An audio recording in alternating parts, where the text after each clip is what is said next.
Good morning, good afternoon, and good evening to everyone.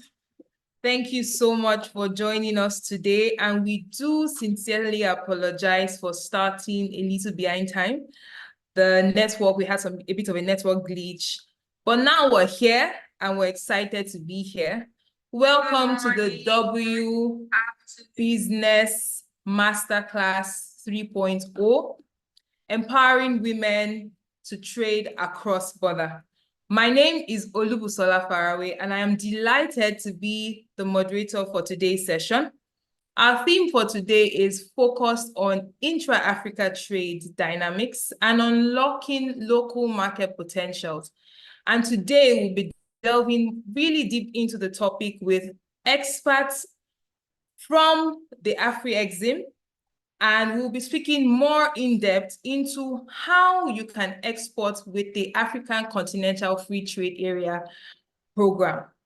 Now, I'm really excited because it's another opportunity for us to give women entrepreneurs an opportunity to expand, to drive inclusive growth for their businesses, especially intra-Africa, within the African continent. So welcome, welcome, welcome, and thank you for joining us. We'd like to know where you're joining us from. So if you would do well to please drop your names in the chat, your names, where you're joining us from, and what your expectations are for today's session.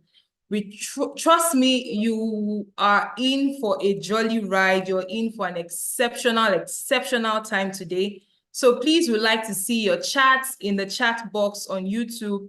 Let's see your name. Let us know your name. Tell us where you're joining from. And yes, I may actually get to spotlight you on the session today. So please let's know where you're joining us from. We're waiting for your responses. We're waiting for your responses. We're waiting to see your comments. Okay.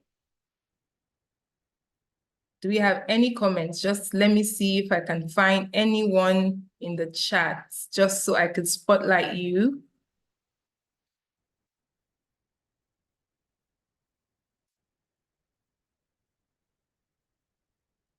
Okay, I seem to be having a bit of a network challenge as well, but I see you if you're dropping your comments, and I recognize you, so thank you for joining us today. And like I said, today we're going to be focusing on the intra-Africa trade. Now, the sessions we're going to be having all through the webinar, which is starting off today, and it will continue tomorrow, is really focused on how we can, make women export ready, and how we can get you to get your business into the inter-Africa and as well as international platforms. Okay, so I can see the names. I see Joy from Lagos. Thank you, Joy, for joining. Stella Kadiri, I see you joining from Lagos. We'd like to see and know what your expectations are. So if you don't mind, let us know what you're expecting. You can also talk about your business. This is a virtual platform. Your next customer can be in the chat box. So please do well to share what your business is. If you're a business person, let us know where you're joining us from. Now, to get right into the crux of the conversation and to take us through the opening remarks for today's session, please join me in welcoming a very delectable access warrior in the person of Jumoke Wale Shebiomo, the Unit Head for Funds Transfer at Access Bank. Hi, Jumoke. Thank you for joining us this evening. Please confirm you can hear me and you're available to speak.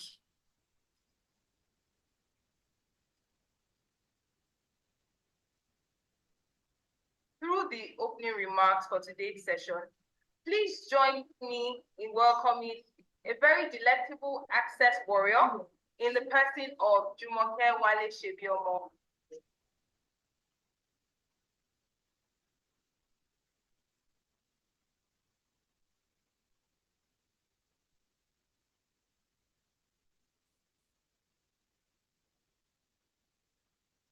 Hi, Jumoke. Can you hear us?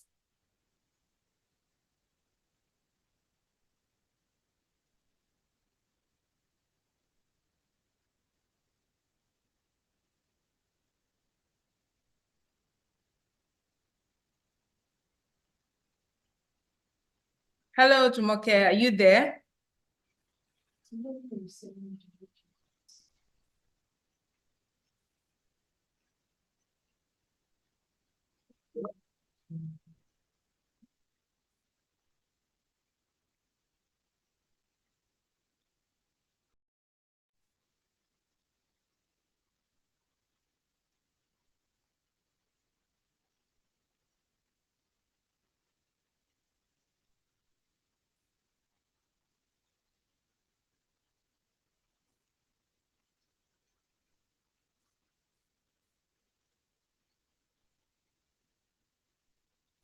Hello, Jumoke, can you hear me?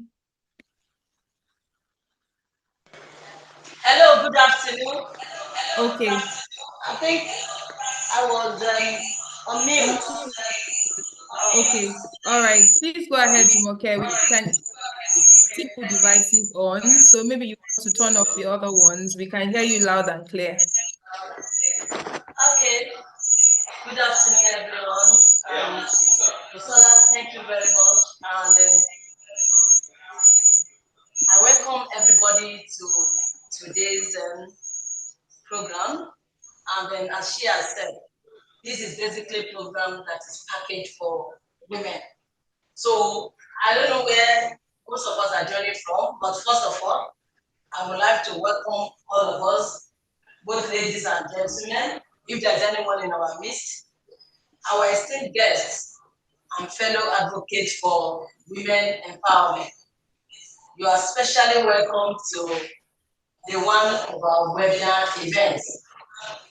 Today, we gather to discuss a critical aspect of gender equality, tagged empowering women in trading across borders. We are here to empower and equip women entrepreneurs with the knowledge and tools necessary to succeed in international trade. As we strive for inclusive and equitable world, it is important to recognize the pivotal role we women play in international trade and finance. Despite these notable moves and contributions, women still face numerous barriers.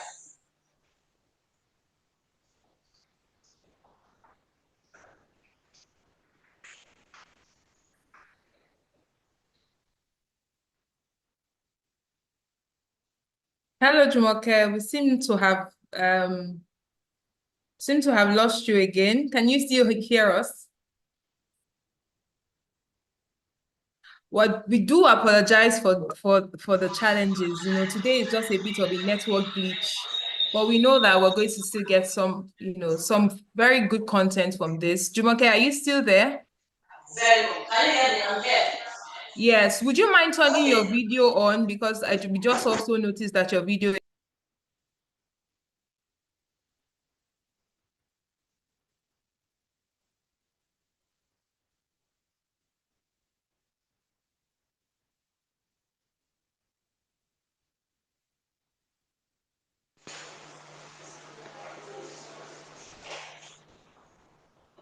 Okay, all right. It seems like Jumoke is having a bit of an issue, and we do not want to keep anyone on the call at all. But I'm sure we got a bit of what Jumoke had to share with us. And if we are able to still get Jumoke on here in the course of the session, we will definitely do that because we really want to hear from her, especially because she's one of the members of the trade team at Access Bank.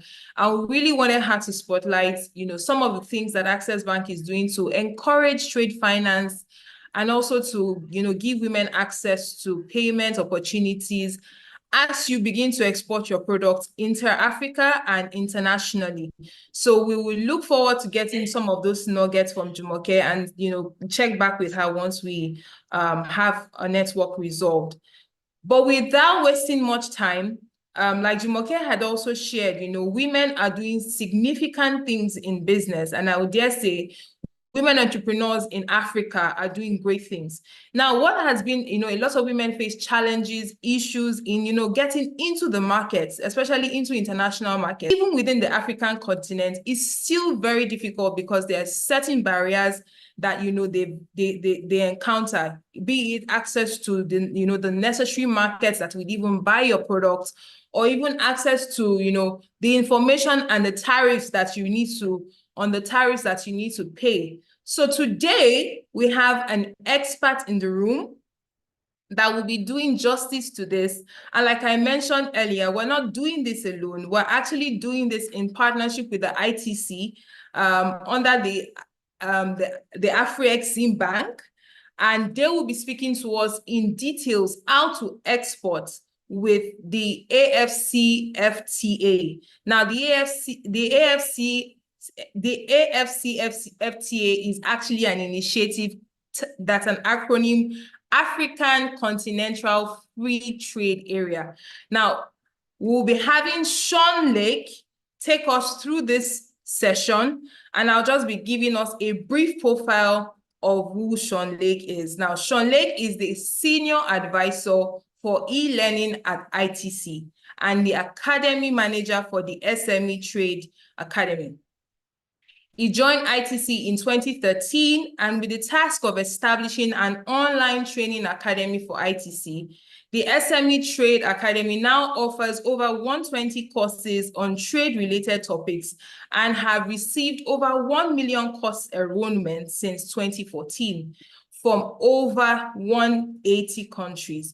Prior to his works as ITC, Sean Lake provided e-learning solutions to a number of large multinationals and government departments. In 2000, he founded the first online academy for South Africa, offering a nationally accredited one-year certification in freight forwarding.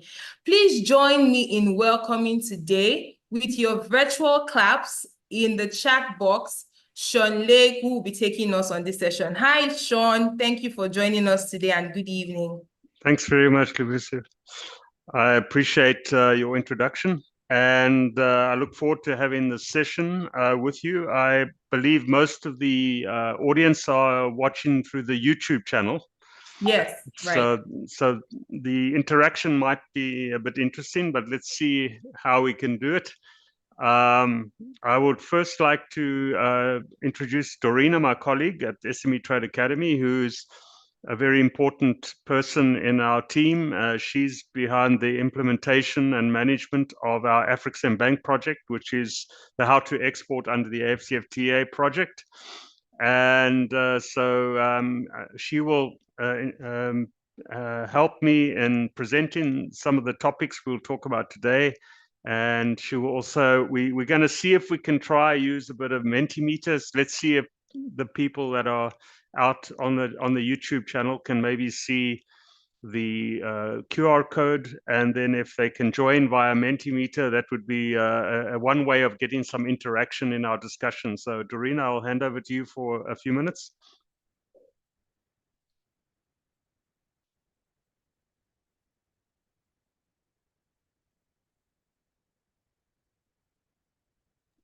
Many thanks, Sean. It's a pleasure to be here. So I will be sharing my screen with a slide, which includes the QR code to this presentation. Just one moment. Here. There you go. Can you see my computer, my screen? Yes.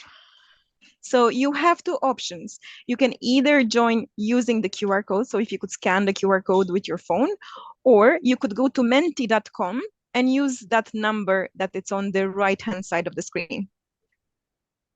If I increase it, would you let me know if you see the big screen? Maybe this would help. Yeah. And maybe we take one or two. Yeah, we will give a few minutes to Sean, see. over to you. Yeah, thanks, Dorina. If you can just indicate to me, Dorina, if you are noticing that anybody is joining Mentimeter, and while we are just allowing everybody to join, I would like to invite you, Dorina, just to describe the how to export program, since this is your baby. Tell us a little bit about it and what we're trying to achieve with that. And then hopefully by then we'll have some people that have joined Mentimeter. Of course, thank you very much. So the How to Export with the AfCFTA, it's a program that we have developed in partnership with AfCFTA Bank. And it's a program focusing on helping exporters, potential and existing exporters who are at the beginning of their exporting journey, on learning what would be the export skills that they have to take in account, and as well on what are the opportunities brought by the AfCFTA. And it's all with the context, of course, of the intra-African trade. This program has two components. It's a hybrid program, and it has two components: an online component, which is made of 8 modules, to which you can have access for free at any time. And we will be sharing with you the link to the platform, and as well as a workshop component that is delivered in selected countries. So today we will be focusing on going through a bit of the online course. As I was saying, we have 8 modules. At the moment, sharing the screen with the QR code. But Sean, when you're going to the module, if you could share just the platform, and just to cover briefly, the modules cover the opportunity brought by the AfCFTA. Then we look into export readiness. We look into working with distributors, conducting market research, standards, rules of origin. Also, we look into logistics and, of course, finance, where we feature also the products offered by AfCFTA Bank. So as I was saying, this course is free to access by everyone, and we can take an unlimited number of enrollments, and we would love to see there as well. So yeah, that's a brief introduction of the How to Export with the AfCFTA. Great. So I don't know, has anyone joined Mentimeter? Can you Let see me it? just have a look if I can see it. I think I'll be able to see it on the first question better. Okay. But let me have a quick look. All right. In the meantime, I will prepare. I'm going to just go to the front page of Yes, platform. we do have actually access, and actually participants have responded to the first question, which we will reiterate. Okay, great. So let's get going then. I'm going to I think make sure I share the right screen. Share. You should, yeah. Okay. So as Dorina indicated, if you go to the website, and Dorina will send you the link for this website, you can join for free. And this is the training program that's available online, which you can do in your own time. And it's available 24 hours a day. It'll take you roughly, some people are saying it takes about 12 hours. But it's a really good course. It's really thorough. And you can see the modules, opportunity, then the ready for export, researching. We teach you some research skills. We teach you about developing a market in Africa, market access conditions, financing intra-African trade, intra-African logistics, and then we have a course on a module on standards under the AfCFTA.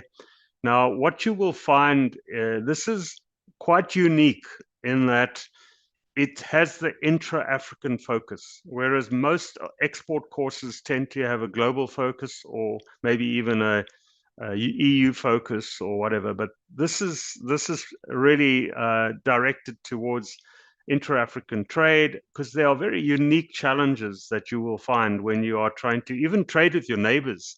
Sometimes it can be very challenging just to transport goods in Africa. A huge percentage of our logistics is by road. And obviously, I don't need to tell you how difficult that is, and the problems with the road infrastructure, and that the connectivity between ports in Africa is not very good at the moment. There are not many scheduled liners between ports. I'm not even sure. I'm not that knowledgeable about West Africa, so you would tell me this, but even the routes, say, between Nigeria and Ghana might be not as regular as they should be, and maybe the pricing is not so great. So yes, there are a lot of challenges that are very unique to exporting to your other countries on the continent. And then if you think about, if on your side in Nigeria, just the thought of developing an export market in Kenya, you immediately think, how am I going to get my goods there? It's not like there's a transcontinental highway that's going straight across, and there's multiple countries that you're going to have to get through. So you can imagine it's quite a task. So we felt that we needed to design modules that took these challenges into account, and so I invite you, please, to take the link that we offer you, go to this course and do the full course. Today, we're just going to give you a little flavor of what the course covers. So let's kick off then. Dorina, how do I do the first? Do I just click the link then? Exactly. On if you go Menti? to the first module. Okay. Is that, can you guys see that? The link of the presentation? The link? No, we see the course. Okay, right. So anyway, let's get going then. I'm just, I haven't used the combination of all these tools. Normally we have our own presentation tool, which is everything in one. Now we have different links going different places, but I'm going to kick off with our first part of our module. Now, we were asked to focus on market access conditions. So when I'm thinking about market access conditions, that implies regulations, doesn't it? It says, okay, I want to export to another country. What are the conditions? What are the conditions of trade? What are the regulations that I'm going to face to get my product into that market? And when you are talking about market access conditions, surely the first topic you have to consider are the barriers. What are the barriers? What is considered a barrier? And then, are those barriers legitimate? Should they be removed? Or are they a part of trade and you have to deal with them? So let's kick off with at least some feedback from you on the first Mentimeter question. So I'm going to... So are you seeing the first result? No, we still see the problem too. So we see the module. Okay, maybe so I have to reshare. What? Maybe paste the link into this in a new tab. The presentation. Sorry, I'm just right. Let me paste the link, copy. And then I'll go to, sorry guys, as I said, we normally have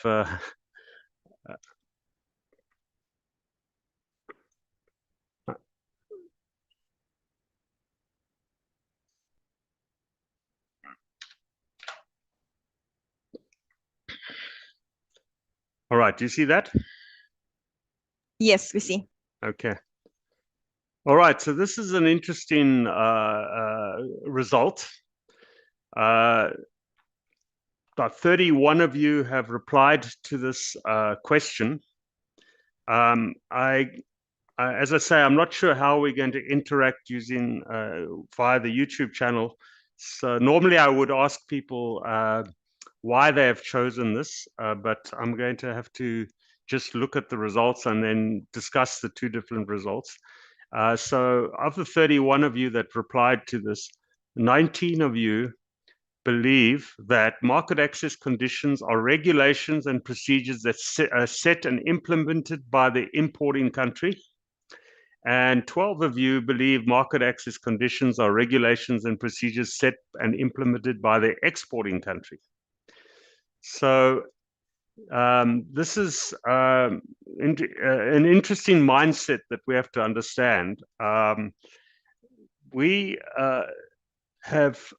need to understand that, and this is probably the biggest challenge of exporting, is that if you start a company and you want to start exporting, it's not like, unless you only export to one market, you're going to have to understand that you're playing a game where you're going to have to understand the rules and regulations of multiple markets.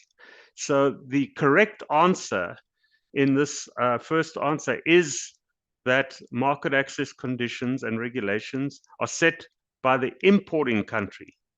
So when you're sitting in Nigeria and you decide to start exporting to Morocco, or you start wanting to export to South Africa, your export department has to understand what are the market access conditions of Morocco, and they have to understand what the market access conditions are of South Africa. So they've got to learn two different markets, and both these two different markets may have completely different rules. Of course, the intention of the AfCFTA is to harmonize these rules. And the grand idea is that if the whole of Africa have exactly the same rules, then you don't need to learn the rules of every country. Now you can assume that the rules going to Morocco are exactly the same as the rules are going to South Africa, and that makes exporting a lot easier. So, that is quite an important concept to get around, is that when you are choosing a market, you've got to understand that that market has rules, and you have to meet those rules. Even if you're a Nigerian exporter, you have to be submissive to the rules of the market that you're going to, otherwise they will not let your product into that country. So, and of course, you don't have much control over that. That is something that is dictated to you by that country. So let's go to the next question, Dorina. Sure. One moment.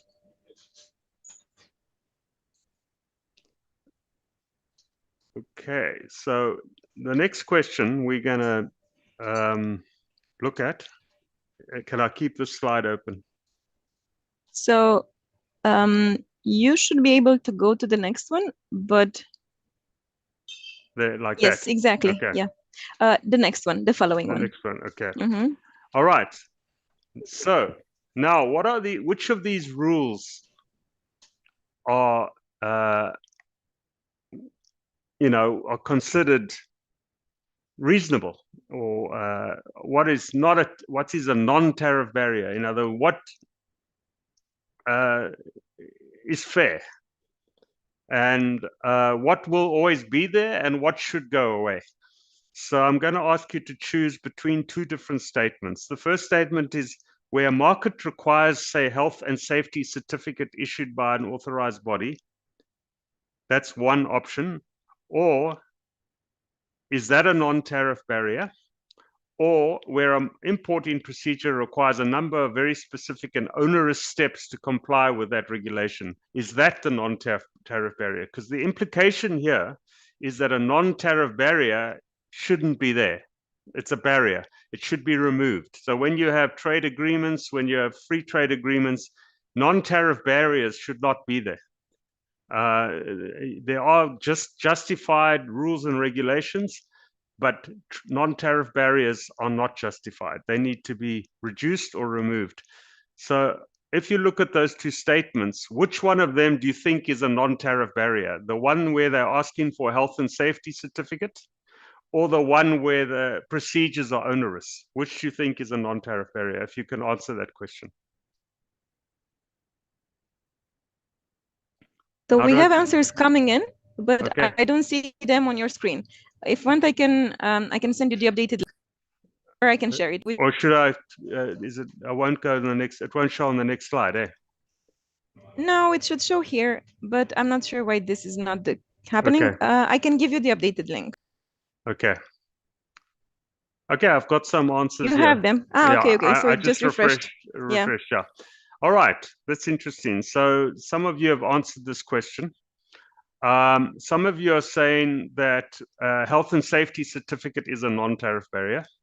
And some of you are saying that onerous importing procedures is a non-tariff barrier.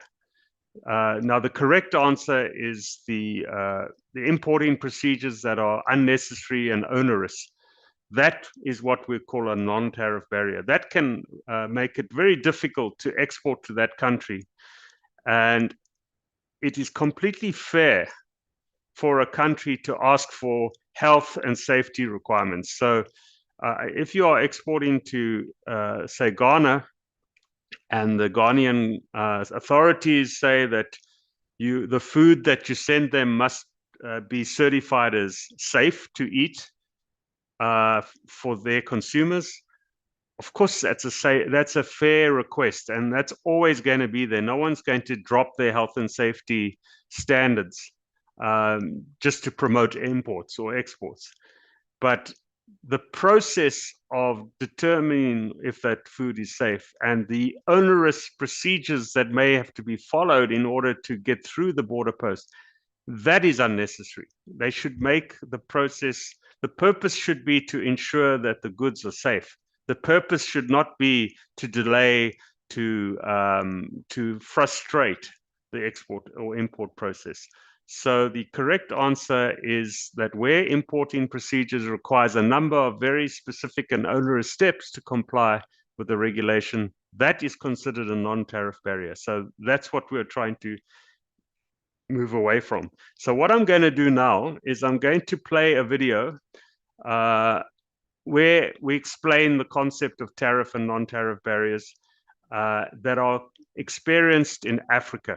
This is kind of from research that has been done, and you may, if you are already an importer, exporter on the African continent, you may well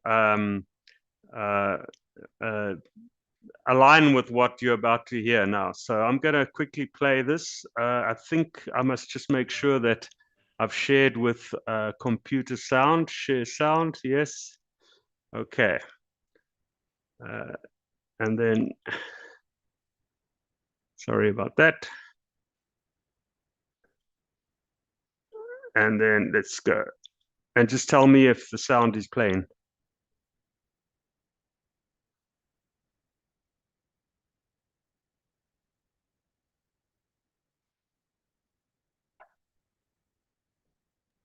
Okay, we can't really We hear cannot the hear. sound, Sean.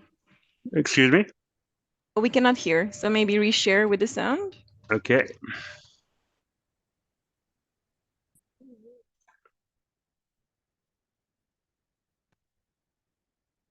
Stop share and yeah, reshare. Perfect.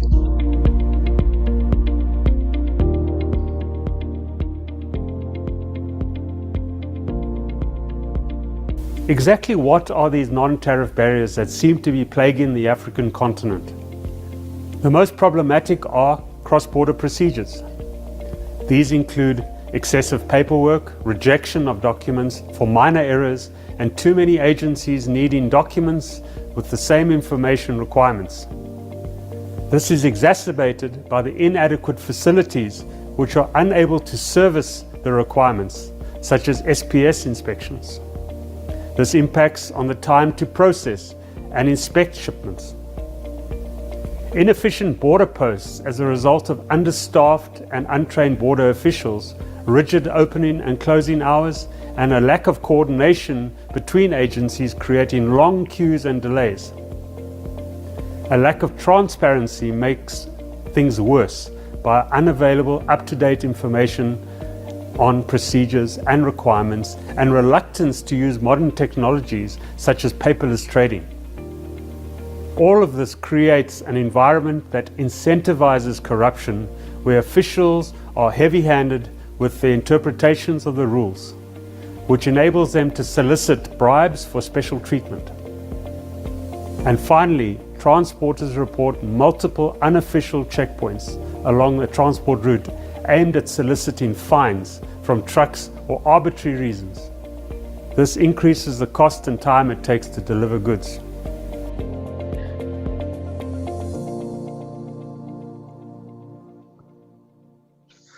Okay, so what I would like to, I'm not sure how we can do this. Have we got a slide for comments now, Dorina?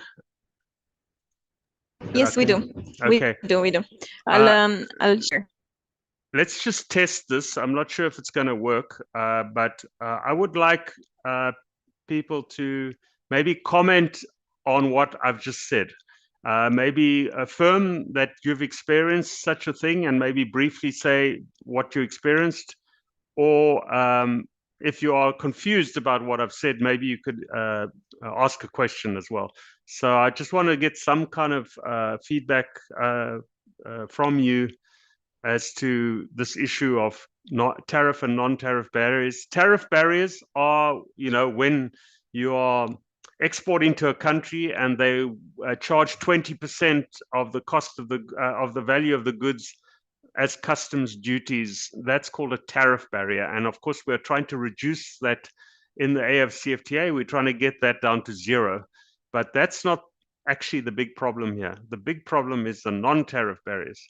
So I just want to hear from you quickly.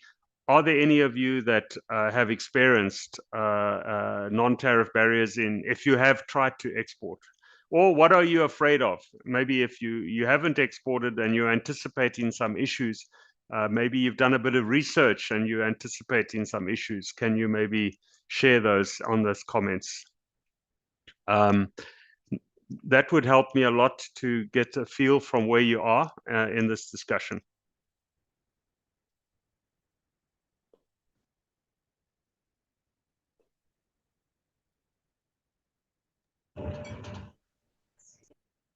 And so now it's changed, and if you go to Mentimeter, yeah, okay, right. Let's just do that.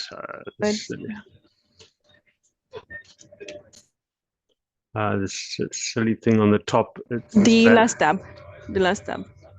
Yeah, I'm just trying to get this top banner to lift. There we are. Okay. And I go to the next slide, is that right? Yes, exactly. Yeah. Okay. So is there any comments? I see there's only a hello and interested in intra-African trade, but are there any comments about experiences with non-tariff barriers? Have you had problems with border posts? Have you do you know about delays at border posts? I mean, what is the situation in Nigeria at the border posts? What I have learned from the Lagos situation is just to get your goods into the port in Lagos, there are queues of trucks trying to get into the port. I don't know if it was a temporary issue or whether this is a constant issue, but I would definitely like to hear from any of you if you've had any of these problems experienced, and how does this affect your opportunities, and how does it affect your ability to trade? Do you look at all these troubles and say, oh no, I think I'll just keep my business within Nigeria? Or what are your feelings about this? Okay, so if you refresh your screen, we have one more comment. Okay, let's refresh. Referring to documentation. All right. Good one. So the issue of multiple agencies is one of the biggest issues they are facing at the moment in customs. It's not only in Africa, but all over the world, because you can imagine there are different agencies that have different objectives. So the environmental people they're only worried about environmental issues. The food safety people, the Department of Agriculture, are interested in their issues. The people that are worried about policing the access requirements, such as rules of origin, and that they are interested in those issues. And sometimes you have to produce documentation for these different agencies. Now, it's not possible that these agencies are all located at the border post. So these agencies might be located, say, in the capital city. And sometimes the documentation that you present at the border post, for whatever reason, does not, even though it's quite legitimate documentation, it does the job, because of their maybe uncoordinated arrangements, this could either slow down the authorization of your product to enter the country, or it could put unnecessary suspicion on your cargo. They then open everything, and sometimes they require that they test your goods as it gets to that border. So there are some issues around recognition of each other's documents, and the interests and of these different agencies are not coordinated. So this is a huge problem. And one of the things that trade facilitation, the concept of trade facilitation, which is in the TFA of the World Trade Organization agreement, is to try and simplify, try and reduce these lack of coordination, improve the availability of information, improve the customs process, so that you have some way in which things are harmonized, if you like. Now, one of the intentions of the AfCFTA is to address this issue. If we can get to that point where we can harmonize standards across Africa, for example, if everyone has the same standards, then immediately it becomes easier for countries to accept each other's bona fides, where you can enter the country based on the fact that those products are made in your country according to the same standards that they are expected to be in your neighboring country. And as long as you can prove the origin of your goods and they have been produced according to those standards, that documentation that you have is accepted in all African countries, you can imagine that the process of preparing for an export will then become much easier. And with that, you will see an increase in trade, and you will see an increase, and the cost will also come down. A lot of truckers, why road freight is so expensive in Africa is because when a transport company agrees to take your goods to another country or to crossing multiple countries, and then because of delays at the border post, this trucking company the truck is sitting at one border post for sometimes days. That is money that it's losing by standing there waiting to go through the border with your goods. The trucking company is losing money, so they have to compensate by charging more. And you can imagine that if we can find a way in which the AfCFTA can harmonize standards and harmonize procedures across African countries, then the trucks will move through quicker, the cost of the freight will drop, more exporting will happen, it will become easier to trade with your neighbors and trade with other countries. So that's a good point. Multiple agencies is one of the problems. So the other question here is, what is the tariff barrier in exporting Nigeria product across the globe? As I say, the most important definition to understand here is you have what we call the tariff barrier, and that is when you're exporting to different countries, they will tell you the tariff to enter that market for that product is 20%. And so that's a tariff barrier because your importer has to pay a 20% duty on the products coming into that country. Now, I'm sure as Nigerians, you may have imported yourself, or you're most likely using imported products. I'm guessing your computers are imported. It's quite common that countries import computers or cell phones, mobile phones. There's most likely a tariff on that phone. So whoever's importing those mobile phones probably had to pay a 5 or 10 or 20% tariff, which eventually you pay, in fact, because they will then cost that into their selling price, and you are, in fact, paying that tariff. Now, if your government reduce that tariff to zero, that should reduce the cost of your phone.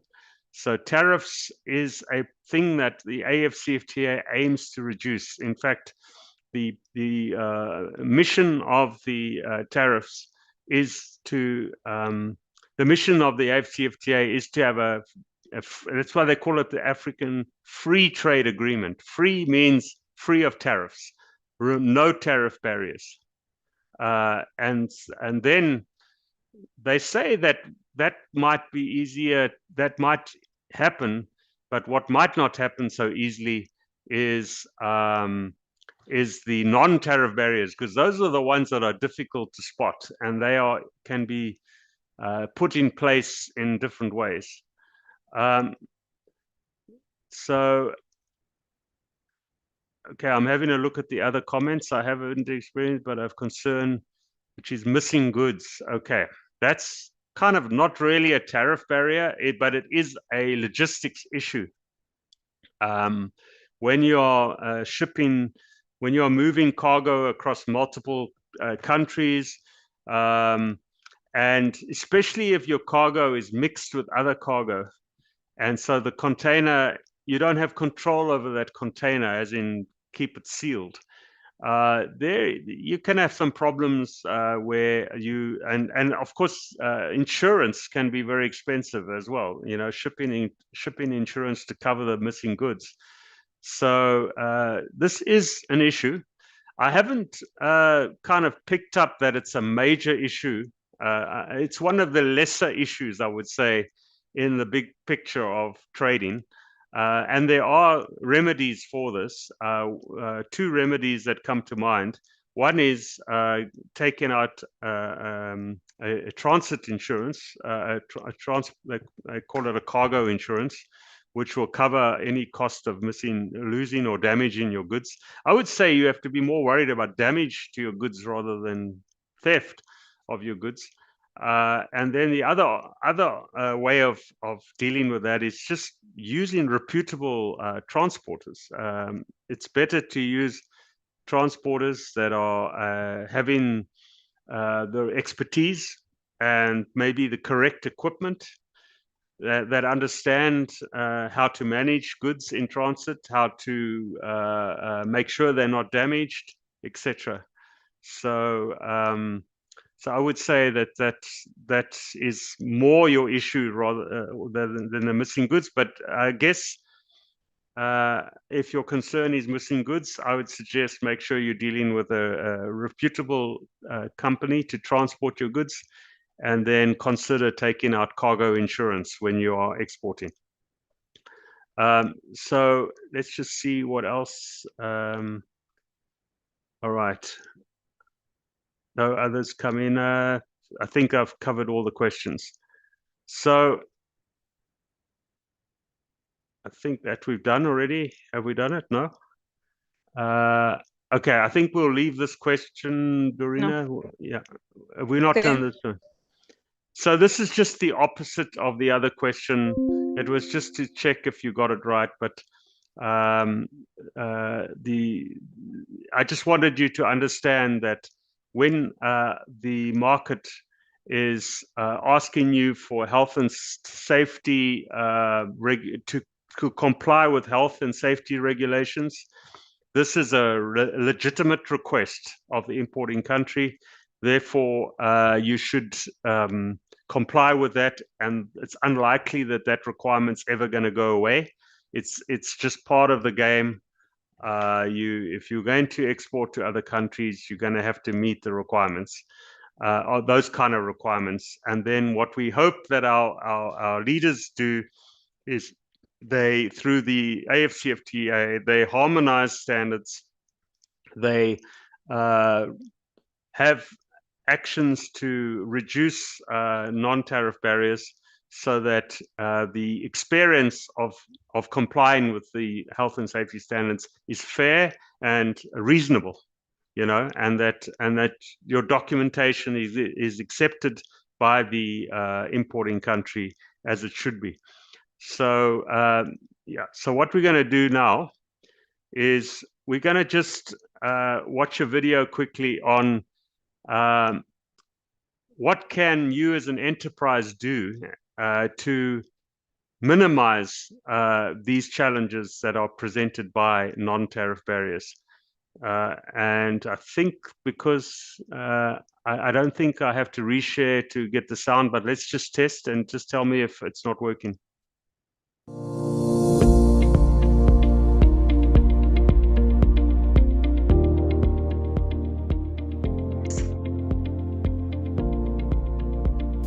All of this said, there is some good news for exporters who would like to explore opportunities within Africa.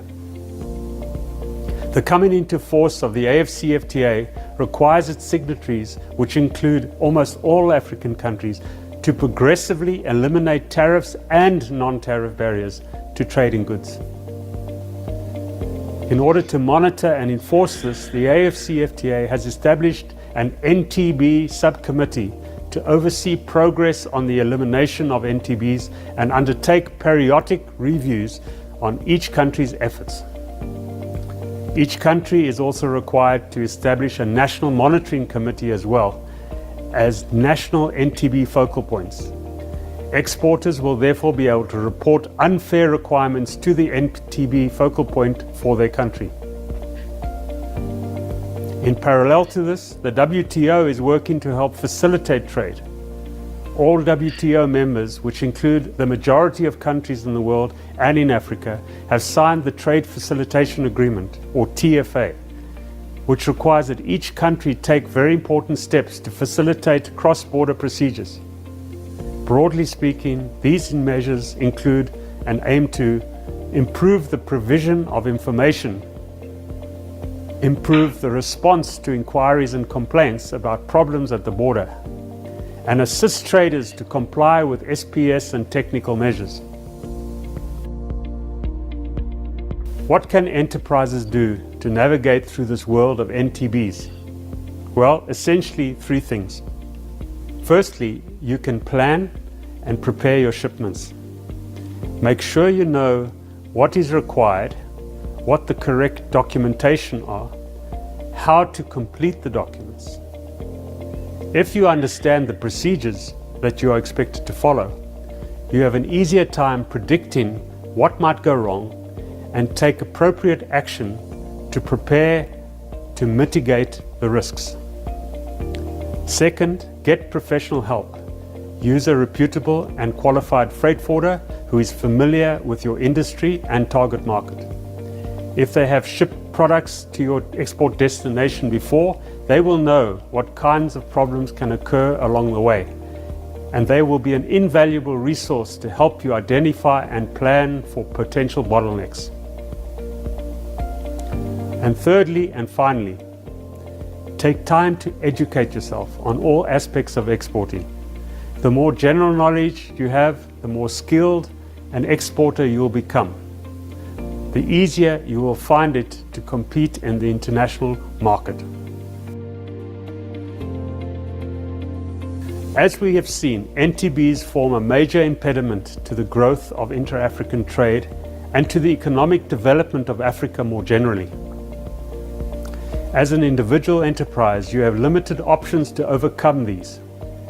The best you can do is prepare yourself, work with other professionals, and try and anticipate where things might go wrong. That said, things are changing for the better.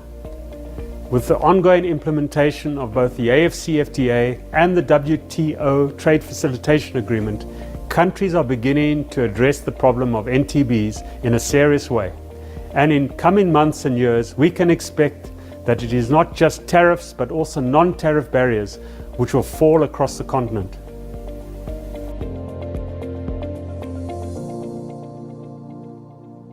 Great. I hope that's good news for you. I hope that you are optimistic about exporting.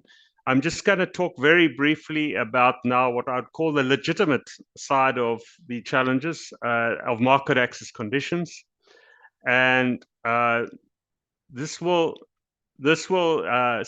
is something that will not go away. You will need these certificates. And so the first one is what they call the standards, and it's very important for you.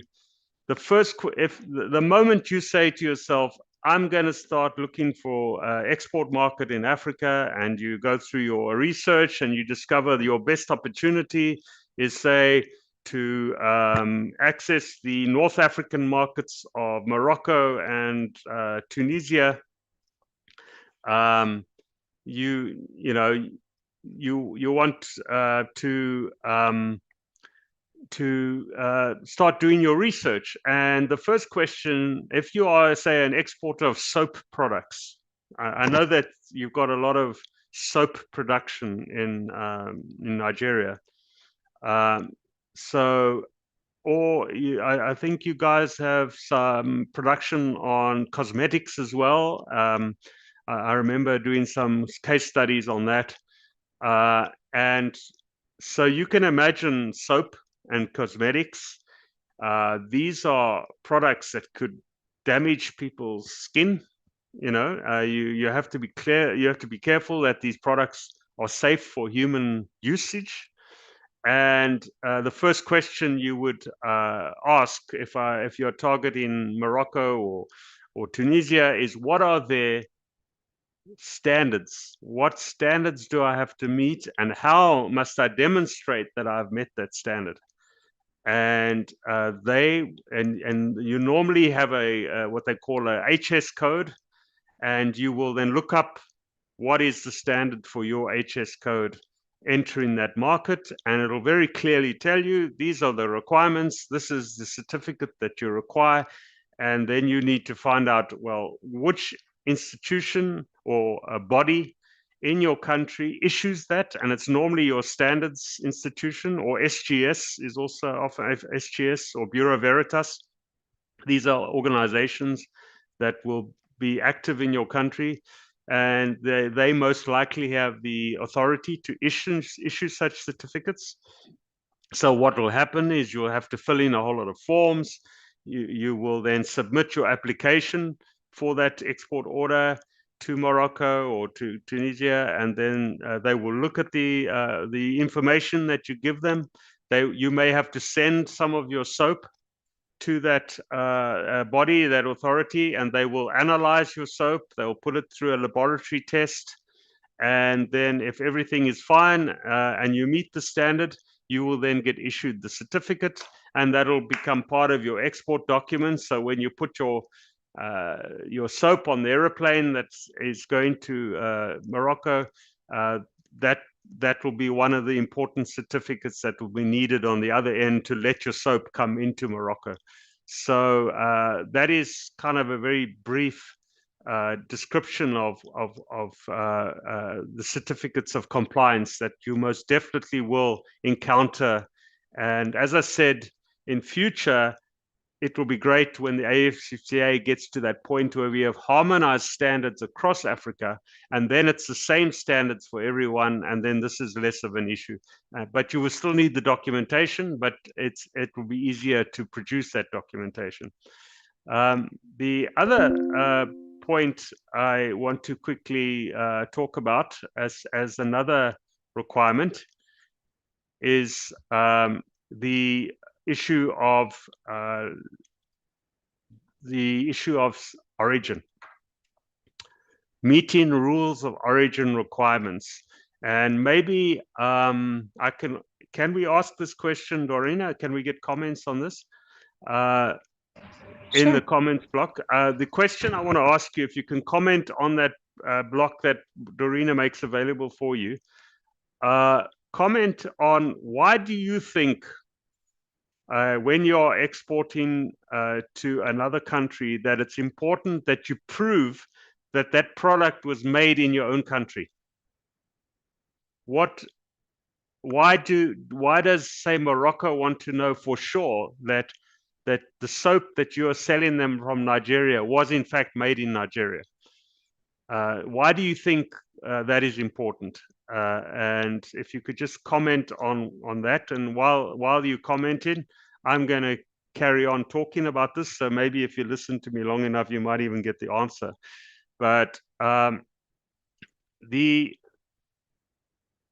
whole idea of the AfCFTA, you can imagine, is if you are an African country and you're part of the AfCFTA, and the AfCFTA is implemented, and you get this free trade zone, almost in the utopian sense. Let's just say it's almost like a European Union, where you don't even have border posts eventually. I mean, that would be quite wonderful, wouldn't it be, that you don't even have border posts?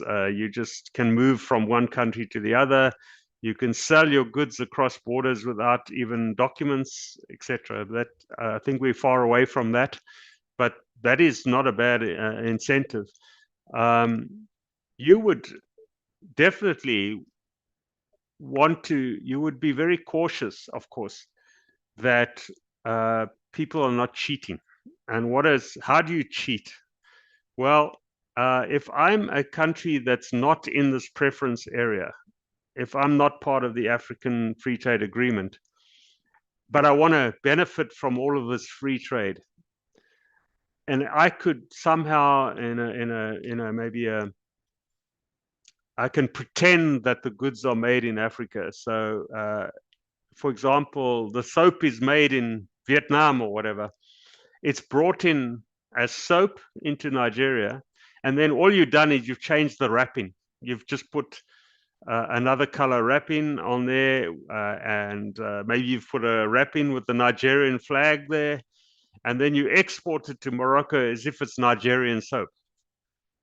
Well, that would be a problem, because that soap was not made in Nigeria, that is made in Vietnam, and therefore you are abusing the benefits of the free trade area, because the purpose of the free trade agreement is to encourage manufacturing on the continent of Africa. That's the point. The whole point is to increase prosperity. One of the big criticisms of Africa is that in the history of trade in Africa, it's been very commodity driven, and Nigeria is making most of its import revenue from oil. That's a commodity. It's and what the purpose of the AfCFTA is to shift the country more into a manufacturing country. And why is that important to you, and why is it important to Nigerian citizens? As you know, with the commodity type businesses, it's big companies, and very few people are working relative to the rest of the country. Very few people working in that industry benefiting from that export. Whereas with manufacturing, it can be way more broadly spread. You can also benefit from taking your commodities to the next level, adding more value to them, and then making and raising the prosperity of the average person in Africa. So this is important, that we use the free trade agreement to encourage people to make on the continent, not just repackage or do a little bit of work on it, but otherwise it's essentially made in China or whatever. Then what are you achieving by that? So are there any comments, Dorina? Yes, if you go to the presentation, to the Mentimeter, you will see them. Okay. And refreshing your presentation. All right, so let's have a look. Maybe I'm not on the right one, hey? Yeah, go on the last slide. So Last yeah, slide. last slide, yeah. One more. Oh, one more. Okay. All right. Yeah. Okay. Right. So let's have a look at your comments. One of you said to prove authenticity. You're right in that. Is it authentically African? Is it authentically Nigerian? Or have you just put a wrapping on it and the soap is in fact Vietnamese or Chinese? So it is to prove authenticity. Control purpose, yes. Control of what? Control of making sure that the products were actually made. Traceability, yes. It confirms origin. It's important to know where it comes from, and traceability of the origin. It could be for many other reasons as well, So it might be traceability could be linked to organic, it could be linked to other sustainability type reasons, and that's I think that is an issue. Okay, on to trace it in case there's an issue or a need to restock. I think that's a good problem to have. I don't think the rules of origin have anything to do with that, but if you have to restock, that's a good thing if they're going to send you another order. It's added security, I guess, knowing that where it comes from, knowing that there's control in the supply line, in the value chain. There is a sense of security that comes with that. So I guess that could be a side benefit of rules of origin. To be sure that origin of the product and traceability certification of products. So yes, the main thing is to be sure that the product complies with the rules of origin. That's the main thing. And then the last one here is they can check the standard of the known country matches with that their country. And yeah, that's more the standard rather than the rule of origin to make sure it meets the standards. So that's a separate thing. So that's the one I just mentioned earlier when we talked about the standard for soap. Now we're talking about, was the soap made in Nigeria? That's important. So number one, it's very important that the soap is safe for people's use. And secondly, was it really made in Nigeria? So those two certificates do that. One is the one certificate is saying, yes, the soap is safe. The other certificate is saying, yes, it was made in Nigeria. So I'm just going to show you one more thing on that comment. Let me just... what are the rules? Okay. And the rules are really... rules will be something like what percentage of the product must be made in Nigeria. It will never, or it's unlikely to be 100%, because although you probably make very good soap in Nigeria, maybe there's a very specific chemical that's used to make soap that you can only get from another country, and then you need that chemical from, say, China, and you have to import that chemical in order to make the soap. But it's only a small portion of the value of that soap. Therefore, even though you use the chemical from another country to make the soap was still essentially made in Nigeria. Therefore, you are considered as Nigerian origin. So the rules would be, for each product, there would be very specific standards or very specific tolerances set there of what percentage or what aspects of that would be considered as allowable. So the rules of origin comes down to the product. And when you are about to export, aside from, so remember I said to you, you've decided to export to Morocco, you make soap. The first thing you want to know is, what are the standards to enter Morocco? Does my product meet those standards? The second question you ask is, what are the rules of origin? Because if I'm just importing soap from Vietnam and putting a packaging on it, it's not that the Moroccan government won't buy the soap from you, or the Moroccan importer won't. It's just that you won't benefit from the preference of the duty-free. So it's not against the law to export your soap you've just imported and re-exported. It's just that if your arrangement with Morocco is zero tariff because of the FTA, free trade agreement, if that product is not made in Nigeria, you do not get that benefit of the FTA.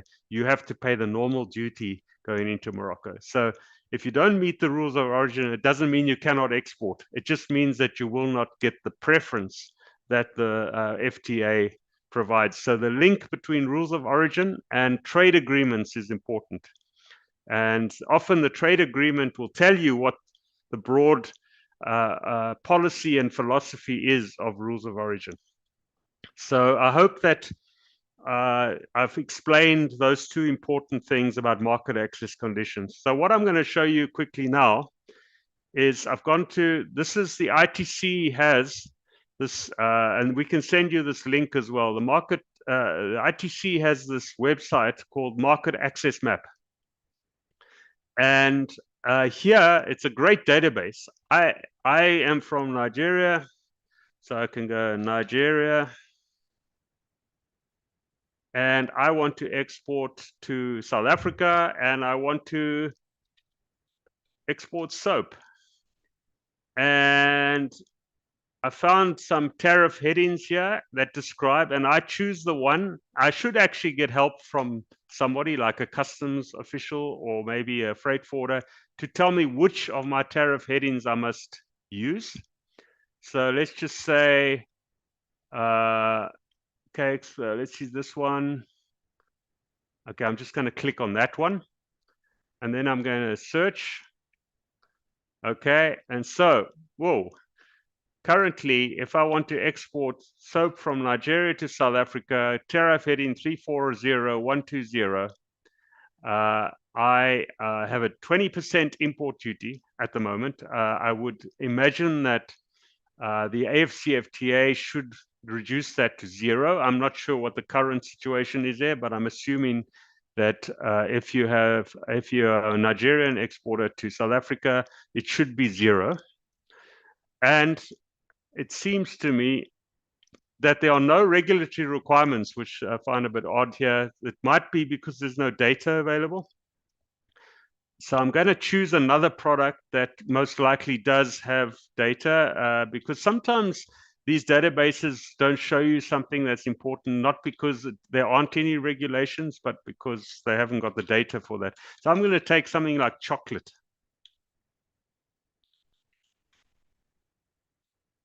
So this is chocolate and other food. All right, let's see what happens there. This is 17% customs duty. Look here, regulatory requirements. There are 19 measures to export chocolate from Nigeria to South Africa. And here it tells you, these are all the requirements. And you can go into each one, labeling requirements, packaging requirements, some of the tests that will be required, the certification requirement. If you look at the certification requirement, you need a certificate of acceptability, and then it sets out the regulations for that, and the tolerance limits and the labeling requirements would be set out here. And it's very legalistic. I mean, it is important that you get help on this. And that's often where, say, a trade consultant or a freight forwarding company can maybe help you on this to make sure that you understand what is required. So here, just in this example of Nigeria to South Africa exporting chocolate, of that tariff heading, you can see that the market access conditions for Nigeria accessing the South African market for chocolate are these conditions. Tariff, that's your tariff barrier. And then these are your regulatory requirements. And for chocolate, for some reason, they're quite substantial. I'm not sure why. And then for soap, for some reason, they said there were no measures. I find that difficult to believe, because soap obviously is something that human beings use on their skin. So I'm going to end my talk now, and I think I've tried to paint the picture of the game of trade. This is just one small part of this entire curriculum we have to offer you. So it's only the module on market access conditions with a bit of non-tariff barriers thrown in there. So I'm going to now ask, is there a slide we can use, Dorina, where people can ask questions, general questions? Sure, give me one. Yeah, and then if you want to ask questions, that's fine. But for me, I've got to the end of my presentation. Thanks very much. Thank you so much, Sean. That was really great. I really, really appreciated the fact that you really touched a bit on the market access map, which I believe is valuable to every business person that is currently on the call. So thank you so much, Sean. And I'd like to say thank you for really pointing out, the market access conditions, because it's one thing to have the products and you still get through the problems of, oh, my products are not getting into the market. I'm not able to access the African market.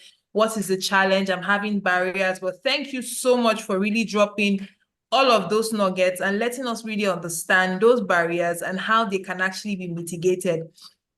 I'm sure people are really excited because I can even see people's responses on the chat. How can I get access to the market access map? Don't worry, we're really here for you to ensure that you get all of the information. And like Dorina had mentioned, you have access to the entire 8 modules immediately after this session is over. So please don't leave. Ensure that you fill the feedback form so we can get your emails and get your contact details, and we can share all of this information with you, especially the market access map. So thank you so much, Sean, for being very, very, very detailed, especially with respect to that map, because I didn't have an idea that there was a map like that. So really, this is a very informative platform, and I believe that everyone on the call should have taken out something from there. So without wasting much time, I know that Dorina is putting together a slide on the Mentimeter platform. So if we still have access to the Mentimeter, please begin to drop your questions on there so we can take questions for Sean. And you can now, really take your feedbacks directly from the expert team here. So Dorina, please just let us know when that slide is up so we can. It's set up and everyone can already ask their question or pose their comment. Great. Okay. So the link is open and you can now begin to drop your questions on the Mentimeter link. So if you don't know how to do that, we've already dropped the link and the code for you to begin to get your access. So please go on to menti.com, insert the code, and you would get the platform where you can drop your questions on immediately. So please do that. Dorina, do we have any questions yet for Sean?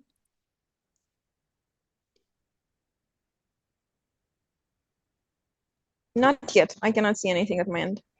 Okay, I would also do well to check on YouTube, because it seems as though some people had dropped questions on YouTube earlier. So I think I see a question here for Sean asking, can we get the link to the market access conditions? Yes, you will.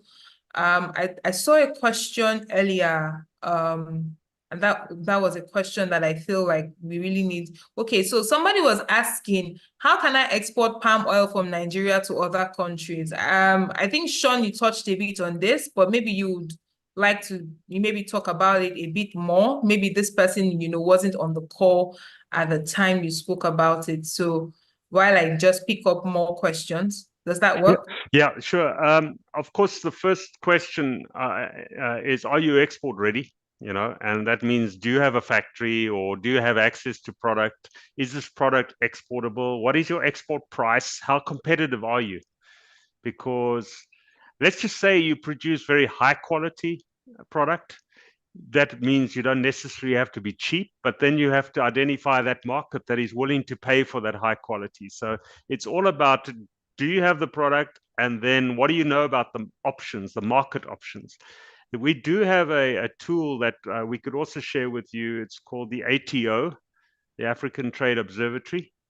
This is a more packed, it's a new product for AfCFTA, which is also supported by ITC.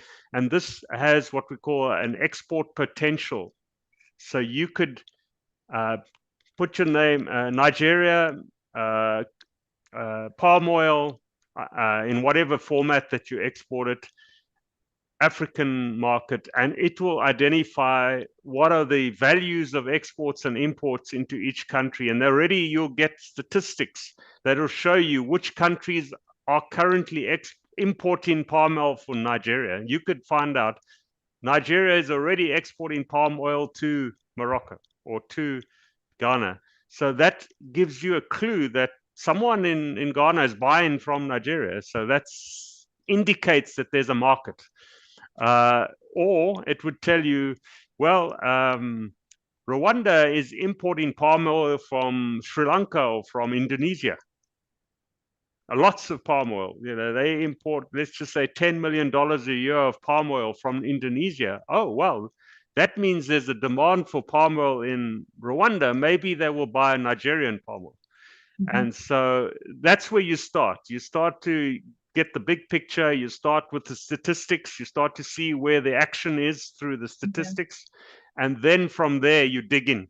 And then you start to find out, okay, exactly what's going on. What is the price coming in? You need to find out what that price is and see if you're competitive. What would it cost you to move your palm oil to Rwanda from Nigeria? That's going to impact on your pricing. And do you meet the standards of Nigeria, of Rwanda? Do you have the certificate? Can you access the certificate for that? And so as you do your market research, that's how you eventually make a decision as to which market to target. And then you start looking for buyers. But buyers do not like it when you come and talk to them about, I've got palm oil on that, but you are not prepared at all. You don't know what is coming your way. And then they waste a whole lot of time getting excited about your product, and then they discover they can't get it, and that's not good. Yeah, okay. So thank you very much, Sean, for answering that question. I see that we have some questions already on the slide. I just wanted to also mention to everyone on the call that after this question and answer session, we're going to be taking a detailed presentation from the W Initiative team that, is going to be speaking to how we are already helping women access finance, that will help their businesses. So like Sean rightly mentioned, do you have the product? Have you even started putting the products together? Have you done the necessary quality control testing of your products and all of the things? The W Initiative has a few products and propositions that we feel can help you get your business up onto that level in terms of finance. And we really, really feel like you need to wait back and ensure that you get that information. So 2 questions here for you, Sean, before we go into the questions on the slide. So I have a question that says, warehousing and logistic issues have been identified as a major hindrance to intra-African trade. Are there initiatives or programs? You could also make reference to anything that is currently on the AfCFTA program that SMEs can leverage to support their exports to African countries. Now, this is speaking specifically to warehousing and logistics. Yeah. So this is the good news here is this is definitely a function of the private sector. So that is a service that you would want the private sector to offer, because that means that it's going to be probably more efficient and competitive. The bad news is that right now, it depends where you are on the African continent. These services vary. Now, I'm not personally knowledgeable about the situation in West Africa, but I know that these kinds of services are readily available on Southern and East Africa. There are big freight forwarding companies that are specializing in logistics, intra-African logistics. They're starting to build facilities in various countries. Whether those companies have started to do this on the West African front, I hope so, but you are kind of dependent on how many private services start to roll out. And I've heard that some of these big companies are very bullish on the potential of the AfCFTA, and therefore you're likely to see more and more of these services made available. All right, thank you, Sean. Thank you. So we have to actually look for, what is specific to our country. And, in Nigeria, I know that there's quite a number of things that, the Nigerian Export Promotion Council is doing. So please do well to check on their platforms to see, if you can get any information, if they're partnering with people. I know that tomorrow, which is going to be another special edition of the, of the masterclass, we're going to be having a private entity, like Sean has said, a private business here in Nigeria that has gone ahead to, mitigate the issues of export and logistics for people, getting their products into the UK. And, she's been doing this, she even dedicated this into supporting women SMEs. So you would have that opportunity tomorrow to get someone on the call, and you don't want to miss that opportunity to get those information. So I'll just take this last question, and then Sean, I will allow you to take the questions on the slide. So this question says, what digital tools can help us streamline export operations within Africa? What digital tools can help streamline export operations within Africa? Yeah, this is the holy grail of international trade, is the idea of what we call the single window. And this is where you can digitalize your documents, you can submit your documents in a digital form at various authorities so that you don't have to carry paper. And so on the customs digitalization field, this is the ambition that's happening under the TFA. It's very, except for, say, some countries in Europe, it's still very kind of developed. We're noticing even in Southeast Asia, Central Asia, these places, they're still wanting to do that. There's not much yet happening on the continent, but this is definitely going to make the difference. So if you're talking about digital in terms of trade facilitation, there are initiatives, projects. The EU is definitely wanting to fund these kinds of projects to improve the trade facilitation situation in Africa. And the only way to improve it is digital, because what digital does is it increases efficiency, but more importantly, it increases transparency, because that means everybody in the chain knows what's happening, where it is, and that means that things will likely move quicker. And then when you take digital and then you apply integrated risk management on top of that, then you start to get the true effects of very good trade facilitation taking place, and then trade will start to grow. Yeah. All right. Okay. Thank you. Dorina, would you want me to take the questions on the slide? Yeah, if you could just share, Dorina. Sure, I can share my screen. Okay.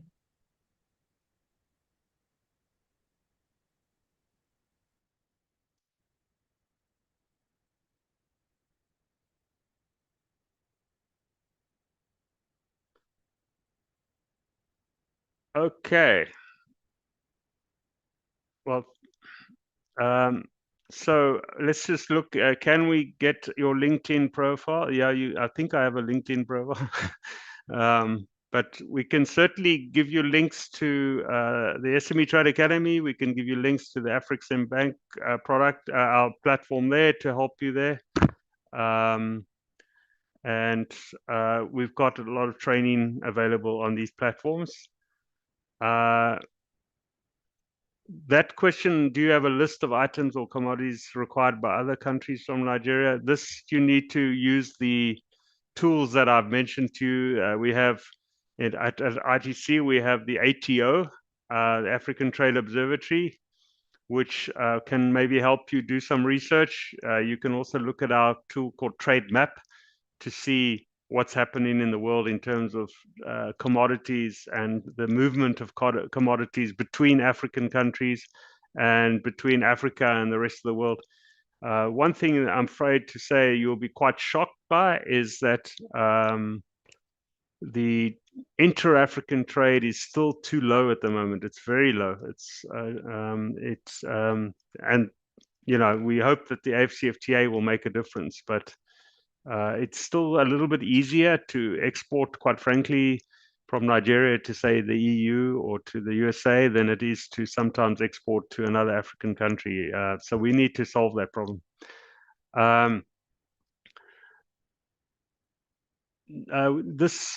Okay, from ITC's point of view, we do offer certificates if you complete the online training. So if you want to earn a certificate, complete the 8 modules online and you'll get a certificate. Then Yeah, so how can we get certifications to be able to export to other countries? Well, that depends on your product that you're exporting. You need to meet the standards requirements for that product, and you need to know which country you're trying to export to, because that country will specify the certification required in order to export to that country. So it's very specific to the product you're making and the country you're going to, and you need to find out what that certificate is and what you need to do to get to that certificate. Have to register. Now, this is unique or specific to each country. So in the case of Nigeria, it might be a requirement that you have to register as an exporter before you can export out of Nigeria. They might have some system that in order for you to have a customs number or whatever, so every time you do an export declaration, they can identify you. So I guess that's an answer that maybe someone that is on the Nigerian side could answer specifically, but I wouldn't be surprised if you need to get a export number or export license from the Department of Trade or whatever. Such as, okay, so I think I did answer this question about palm oil, but as you've just mentioned, a whole list of those products, you will have to do the research on each of those products, and you will have to, as I say, make sure that you are export ready and that you are competitive. That is first and foremost, export readiness, competitiveness, and then look for markets. I'd say the major problem faced by exporters is getting your export readiness right, making sure your product is competitive, making sure your packaging is up to standard, making sure you meet the standards of countries. And then the next thing is obviously investing in some market research, selecting your markets, making sure you meet the requirements of that market. Hopefully you have the production volume in order to meet those markets. If you're going to go to another country and then you speak to a big supermarket group and they like your product, but they want a big order and you can't fulfill that order, then it doesn't help you.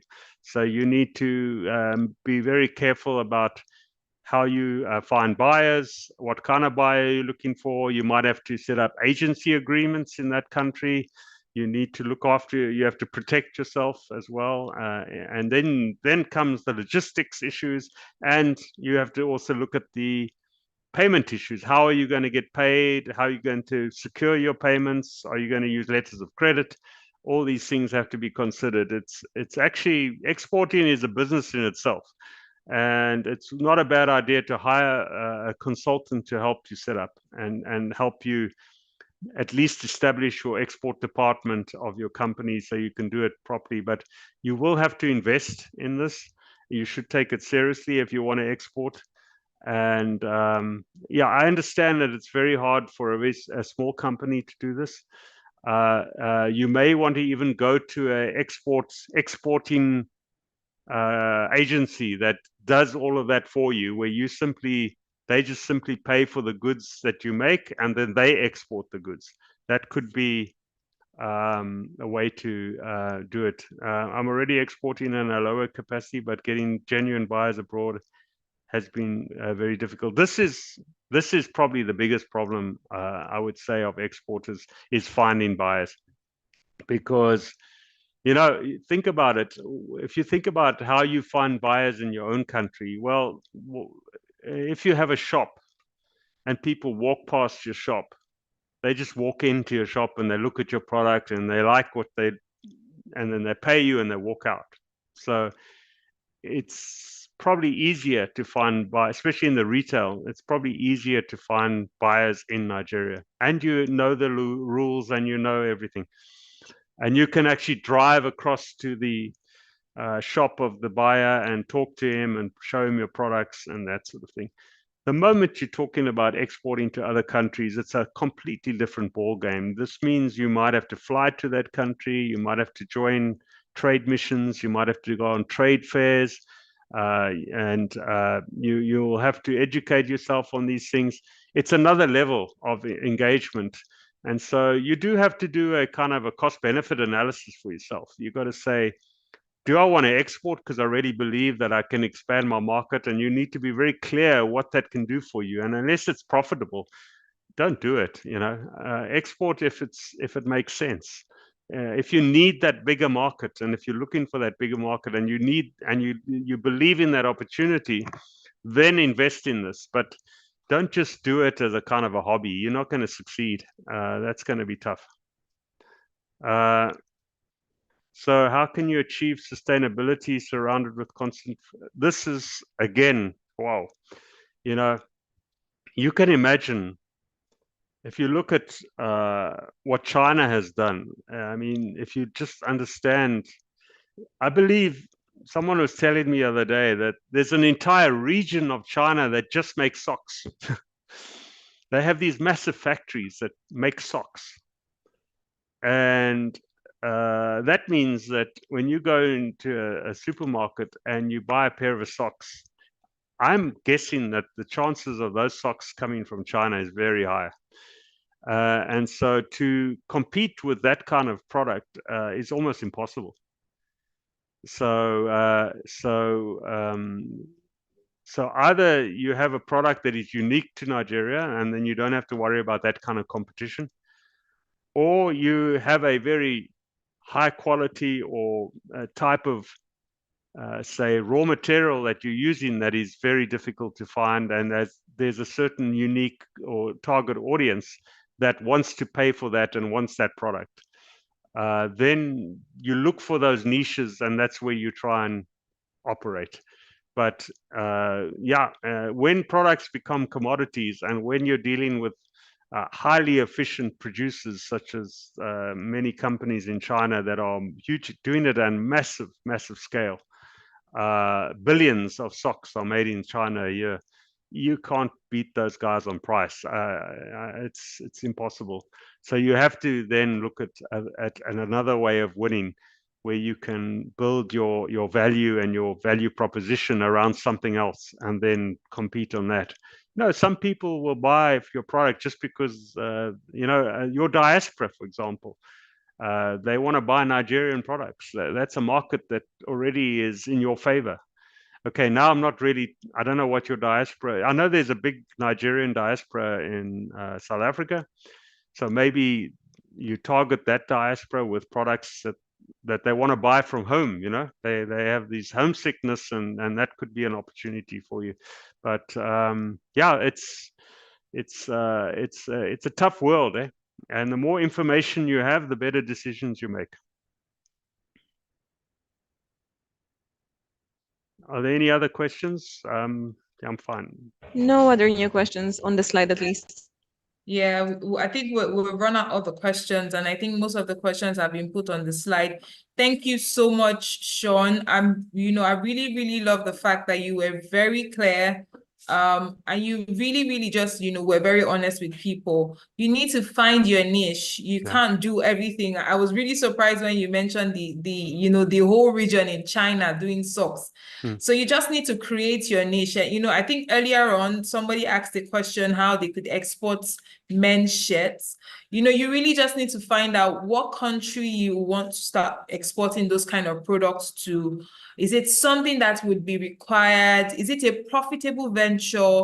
Yes, export is great, like Sean has rightly mentioned, but you just need to ensure that you have done your research. You've done your research. You've gone into the nitty-gritties of what is in it for me as a business person. And, just search online, and, good enough, the platform, the SME Trade Academy, has made available enough information for you to do your research.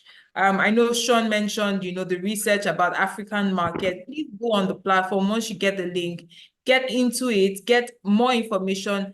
There's even more potential in the African market than even before you even get into the international market, like Sean has shared. So thank you so much, Sean and Dorina, for that amazing session. I have taken so much notes, and I believe everyone on the call today have, gathered some level of insight, and even the comments in the chat box will give you feedback on, you know, how far we've actually dealt. So going right into the end of the session, I would like to call on the team lead for the W Initiative individual segment in person of Gbemisola Ajibulu, who will take us through the W proposition and our offerings. Now, you do not want to miss out this session because it's the icing on the cake for you. It's an opportunity for you to know every single thing that the W has to offer for you. And then after this, we'll take a round on today's session and we'll talk about what we are looking out for tomorrow. So over to you, Gbemi. Thank you.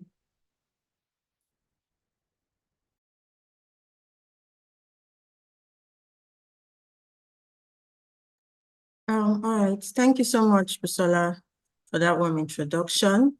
Just to confirm, can we all see my screen? Can you see my screen and can you hear me clearly, please? All right. Thank you so much for that confirmation. So the session so far has actually been quite interesting, and I don't intend to take so much more of our time. So I'll just be running us through what the W Initiative is, what we have for women, and how business women especially stand to benefit from the offerings Access Bank has for them. Yes, so as we all know, Access Bank, the inspiration for the W Initiative is to be the bank of choice for women. And it is the home of everything Access Bank has to offer women. So in 2006, the idea for the W Initiative came into existence with the Gender Empowerment Program, where we had an on-lending program. We borrowed money to women and we discovered that women are better borrowers. And then it just made a lot of business sense for us to actually focus on that segment of the population that are good borrowers and business savvy, just to grow generally and to give back to the population as well. So for the purpose of this conversation, I'll be tailoring the presentation for business women, but at W, we have different segments. So whatever segment you fall under as a woman, we have something for you, whether you're a woman in business or you're a young professional, a woman who is focusing on a family, whether you're a Gen Z or a millennial, or even a quintessential woman, we have something that caters to some of your needs, your financial needs particularly, and also lifestyle needs, depending on what it is you're interested in from a financial institution. So some of the things I'm going to be talking on, since it's tailored for business women, is our access to finance. So we have several loan offerings for women, several discounted loan offerings for women. And I'll start with our W Power loan, which is our loan for business women specifically, where you can get a discounted interest rate, and you can also get finance of up to 100 million to finance working capital, assets purchase, business expansion for your business, and it covers all business sectors. You could take the loan for up to 36 months to finance whatever business needs you have as a female business owner. We also have our IBL loans, which is our instant business loans, where it is a smaller ticket loan. You can access up to 10 million at an interest rate of 7.5% with no collateral. And then you can get the loan for a tenure of up to 6 months. And the minimum loan amount for this particular loan is 250,000 naira. And then we have our W Power vehicle loan. So this is for businesses who require mobility. They require a vehicle to probably transport some of their business products or anything with respect to vehicular movement. So this loan will give you the ability to purchase either a brand new or a pre-owned vehicle for your business. It is also at an highly discounted interest rate. And then you can get the loan for up to 48 months. Yes, so there are still other loan products we have for women. We have the W Home Loan, which gives you the opportunity to get a loan at a home loan at a discounted interest rate. You can get houses in approved locations in Lagos, Port Harcourt, and Abuja, and as well as pay an equity contribution of just 30% on the loan. We have our solar loan, where you can get solar equipment at if you notice, something that's constant in all I've been saying is the discounted interest rate. Because we have a special focused for women. All our loans, or a lot of our loans, all the loans I'm speaking about here, are particularly discounted for business women. So our solar loan, you can get access to solar photovoltaic batteries and installation as well. You can also get the loan to finance installation at a discounted interest rate, and the loan will last for up to 36 months as well. So aside from loans, there are other things that business women need. So we realize that some businesses don't necessarily need financing. Some just need training. Some, they probably just need to be, the owners of the business just need to be trained in a certain business skill to move their businesses to the next level. And then this is one of our ways of kind of giving back to that segment of women. The Womenpreneur Pitchathon program is a pitching program that was launched in 2019, and it is designed to provide financial and business skills to female entrepreneurs in Africa. So for this, women stand the chance to, they can benefit from a mini MBA program in partnership with IFC. And then there's also the opportunity to win grants. There's the opportunity to win grants of up to 5 million naira. So this is actually a very exciting campaign that we have going. We have presently ongoing, and the applications close on the 9th of August. So if you know any businesswoman who has probably registered a business within the last, for over a year, who has a registered business, she has run a business for at least 1 year, you do well to tell her about this program. She should visit www.womenpreneur.ng to apply for this amazing program. Who knows, she may even be the grant winner for this year. So just make sure you tell a businesswoman, if you are also a businesswoman yourself, make sure you apply. Applications close next week. Yes, so we also have our W cards. So our W cards is a debit card, but it's a unique identifier of our Access women. So as an account holder with Access Bank, as a woman, you shouldn't be getting the regular basic debit card. You can get your branded, we can get the W branded debit cards that would also enable you to get some discounts with our partner stores. It's available in Visa and Verve, and you can get it at any Access Bank branch that you walk into. And I'm sure there's also a link being deployed in the chat box where you can also indicate interest if you want the W card or any of the other offerings or products or initiatives I'll be talking about. Yes, so I understand that a lot of women here, almost every woman, their dream is to actually let their businesses grow. We want to expand our business. We want to ensure that we have customers all over the globe that can pay us for our services. And then this initiative is this product is one that would enable us make that happen. Access Africa is a program is a platform that was designed to facilitate cross-border multi-currency funds transfer, so you can receive payments across borders.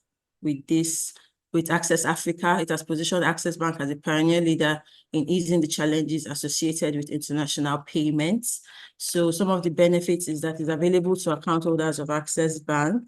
The transfers are very instant, and there are no telex charges, and it is cheaper, and you save money by using Access Africa to transfer funds or receive funds. And it's also a very secure payment option. It is easy to track, and there's no telex charges, like I mentioned earlier. There's also what we call PAPS. PAPS is the Pan-African Payment and Settlement System.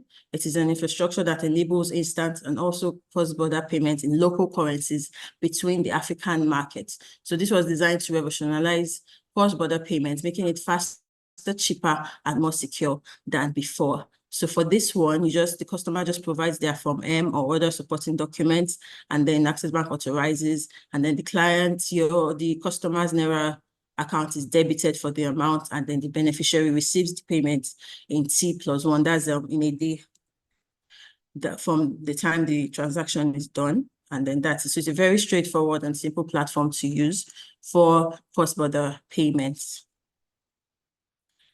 And another thing your business can benefit from under the Access family is the insurance bundle. We understand that the only time you can even think of growing your business is when, God forbid, there's no natural disaster or anything that happens to our physical place of business. So in order to mitigate against that, we have an insurance, a business protection bundle, where you can cover you can insure your business to up to a loss of 1 million naira. So there are different covers, there are different bundles depending on what you want and then the value of your business goods and things like that. So there's a standard cover and then the limit of the coverage. So for 1 million naira, to cover your business of up to 1 million naira, you just have to pay the sum of 5,000 naira as the insurance premium and so on and so forth. You pay 50K, you're covered for up to 10 million. 100K and you're covered for up to 20 million. And this is a very nice one because you never can say what will happen, and you're covered for fire and burglary protection in your business. So those are unplanned things. So it's always safer and better to have protection against such natural disasters. Yes, so under the Access family, we also have a pension plan. So even as a business owner, you can have a micro pension plan where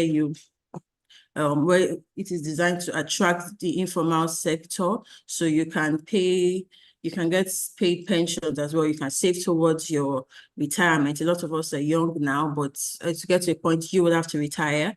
And then you don't want a situation whereby due to your lack of planning, God forbid, that won't happen to us. So, but you just have to plan now so that you would retire and enjoy your retirement years. So, and this is one of the ways you can do that by signing on board the Access Pensions plan. There's also a link, it's also in the feedback link if you're interested in coming or being a beneficiary of the Access Pensions plan. Just fill the link that is being dropped in the chat box at the moment to indicate interest in the plan. Yes, so all I've spoken about is, growing your business, things to protect your business. There are also times as business owners, we also like to enjoy some sort of luxury. We like to, spend some of our profit and just enjoy some luxury, basically. So this Exclusive Plus proposition is one of the ways that you can experience luxury in an affordable way. So it's specifically designed to provide clients with exceptional service and exclusive privileges that you deserve. It is a Visa signature card that you can get at our Access Bank branches, and then it gives you priority and fast-track services at any of our branches.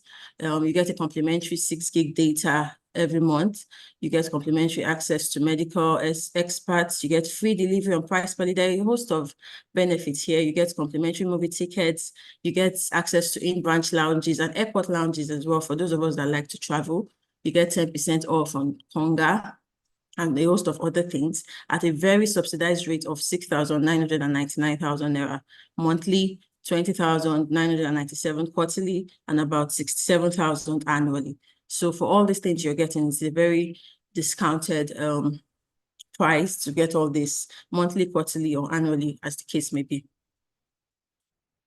Yes, so all these things I said would only be possible, or you can only get to know about a lot of all these things if you are in touch or if you're in contact with the W community. So stay in touch with us, follow us on all our social media platforms at the W community. We're on Facebook, we're on X, we're on Instagram, we're even on YouTube as well. So you can subscribe to our YouTube channel. You can even do that right now by just clicking on the bell icon on your YouTube page.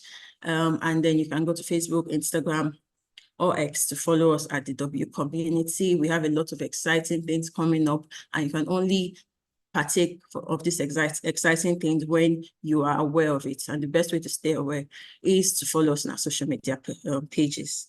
Thank you so much for joining this webinar. I would hand over now to Bisola.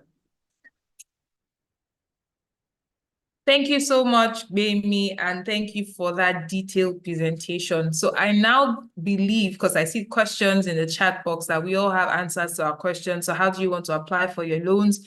Bemi has shared all the insights on, the discounts and the offerings that you stand to get as a woman in business from the W initiative of Access Bank. So please don't leave without filling the feedback form. The feedback form is going to help us understand give us feedback on how you felt about the session. You also can immediately sign up for any of these propositions that, we have already spoken to in the presentations that Bemi has made so far. So please do well to drop your feedbacks in the feedback form. And thank you so much, Bemi, for, sharing those things well detailed and concise.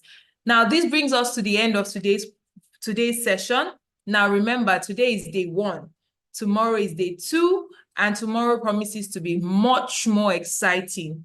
Today was the tip of the iceberg, and I know that, Sean really touched on a few things around international trade. But tomorrow we'll be going really deep into international trade and how you can actually start to get your products into the international market. We're going to be talking more on market entry strategies for tomorrow. You do not want to miss out tomorrow. You do not want to miss out any of this. And for those just joining us, please, of course, this session is live on YouTube, so you can go back and listen to the recording. It's available to you real-time online. And don't forget to subscribe at the W Initiative on YouTube so that you can get notifications when we come online. Now, this is to say goodbye for now and see you tomorrow, same time, same platform on YouTube, 4 p.m. Nigerian time. And we look forward to another exciting moment as we really delve into how we can be more export ready and get our businesses on that platform. So thank you all so much once again, and enjoy the rest of your evening, enjoy the rest of your afternoon, and enjoy the rest of your morning, wherever you're joining us from. My name is Oluwa Busola Farawi, and thank you so much for joining us.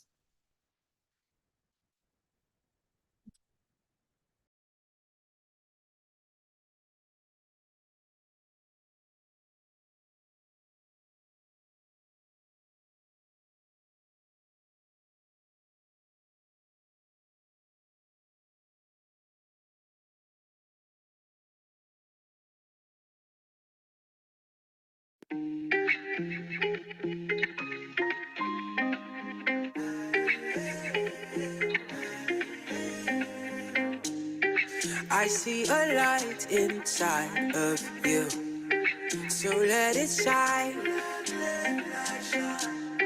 It's time to spread your wings and fly. Reach for the sky. Get up, don't let nothing hold you. Get up right now, right now. Get up, don't let nobody tell you that you can't. There is readiness inside of you. You're the one that the world is waiting for. Every step you take, we go again. 'Cause we believe in you. Say one day you go make out. One day, one day, one day.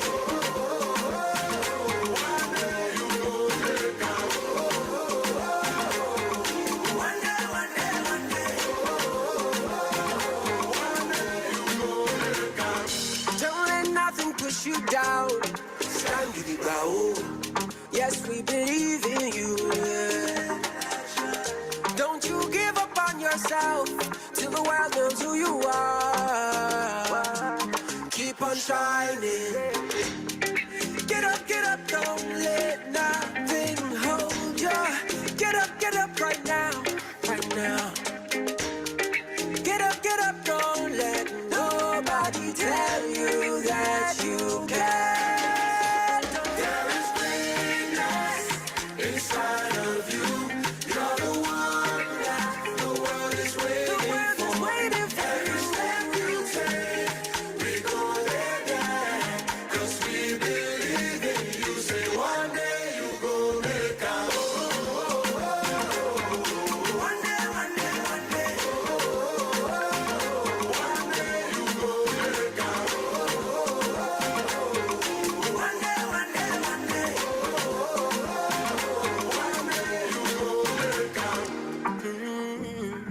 One day you'll be like the sun. Say one day you go shine. Access, more than banking. It's such a great time to be alive and a great time to be a woman. We are live here at Eco Hotels and Suites to celebrate Access Bank's International Women's Day 2023. Equality is desirable. We've gone through recognizing women, and then women are equal. Now equity, and equity cuts across every area of light. I mean, we're here to stay, they have to accept us, and then we also have to keep proving ourselves. And if we do more for women, we will enhance the progress, not just of the bank, but of the society. Because if you're always in dissonance with one another, if you don't cooperate with one another, if you don't value one another, that shows weakness. I believe is embracing equity. It becomes, so when you embrace something, you own it, you take it as you put it close to you, beyond it just being an idea. As much as you are a man, the woman is equal to you. For the men that were here today to support the conference, I say thank you. And really, you are the real MVPs.